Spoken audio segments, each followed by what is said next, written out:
Dia pergi ke sungai untuk mencuci muka. Tiba-tiba air melaju, membuatnya panik. Ternyata memiliki hewan besar di dalam air. Tidak heran itu berani keluar di tengah hari dan menyebabkan masalah. Ketika dia melihat ini, dia melarikan diri. Kemudian lihat sungai. Dia membawa alat dari rumah. Pasti menangkap hewan besar ini. Jika Anda ingin menangkap ikan besar, Anda harus berinvestasi. Dia juga mengeluarkan ikan kecil yang baru saja dia tangkap hari ini. Gunakan itu sebagai umpan untuk ikan besar untuk menggigit. Hanya melihat dia mencolokkan pancing ke pantai. Kemudian kaitkan umpannya. Ada juga bau darah dalam air.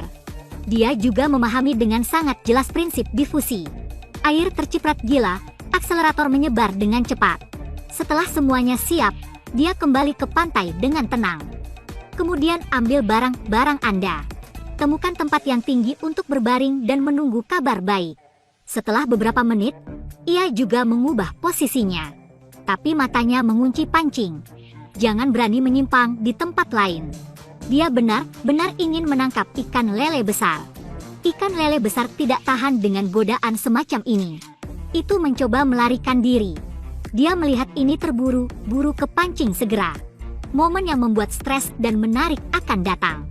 Dia mengambil risiko menarik pancing.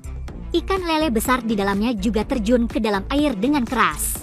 Segera setelah kedua pihak berselisih, lele besar melarikan diri dari belenggu pancing. Itu segera menyelam ke dalam air. Ketika dia bisa bereaksi, ikan itu melarikan diri. Hanya kait langit-langit dikawat. Dia menatap kait kosong yang tidak kaget. Persis ikan lele yang besar. Hanya dengan kekuatan seperti itu dapat ditarik keluar dari kait. Dia tidak berkomitmen. Hari ini cocok untuk ikan lele besar. Dia harus menariknya ke darat. Hanya melihat dia mengeluarkan ikan kecil lagi dari panci. Kemudian dengan hati-hati meletakkannya di kait. Jika Anda ingin menangkap ikan besar, Anda harus berdagang. Dia menyelam ke pantai untuk bersembunyi. Lihatlah secara diam-diam gerakan ikan kecil di dalam air. Ketika ikan menggigit kait akan ada gerakan besar. Setelah dia belajar pelajaran terakhir kali, dia selalu menatap pancing. Tiba-tiba, air yang tenang mulai bergerak. Akhirnya datang. Dia melihat posisi kait dan menunggu ikan lele menggigit kait. Akhirnya, setelah banyak cobaan, ikan lele menggigit dengan percaya diri.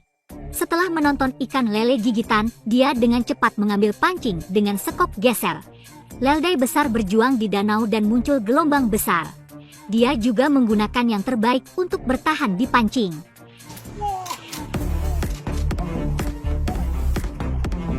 Pengalaman pertama ini membuatnya sedikit tak tertahankan.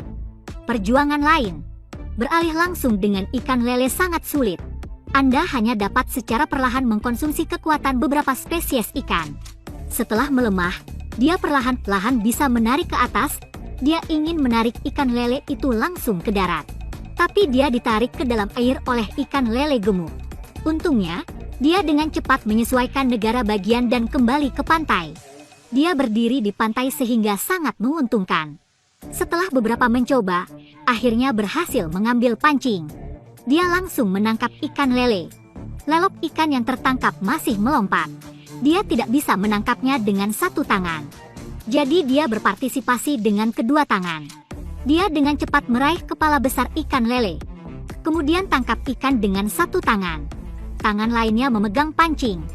Kemudian kencang kembali ke pot ikan di pantai. Dia dengan hati-hati memasukkan ikan besar di keranjang ikan.